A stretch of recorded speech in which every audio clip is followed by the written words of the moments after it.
আসসালামু আলাইকুম, মামুনি মিনি ব্লকে এখন রান্না করব শুটকি দিয়ে কুমড়োর শাক। কুমড়োর শাকটা সুন্দরভাবে কেটে নিলাম। শুটকিটা অল্প আছে ভেজে নিলাম। ভেজে নিয়ে গ্রাইন্ডারের মধ্যে দিলাম, পেঁয়াজ দিলাম, রসুন দিলাম, কাঁচা মরিচ দিলাম, শুকনো মরিচ দিয়ে রসুন দিয়ে অল্প বেটে নিয়ে কড়াইতে তেল গরম করে ওগুলো ঢেলে দিলাম। ঢেলে দিয়ে অল্প কষিয়ে নিলাম। কষানোর পরে অল্প হলুদ গুঁড়ো দিলাম, শুকনো লঙ্কা, লবণ দিয়ে নেড়ে চেড়ে সুন্দরভাবে কেটে রাখা কুমড়ো পাতাটা দিয়ে নাড়াচাড়া করে ঢেকে দিলাম।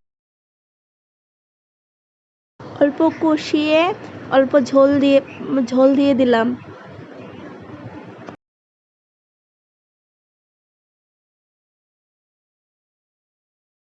কুমড়োর পাতা আরও শুটকির দারুণ একটা রেসিপি।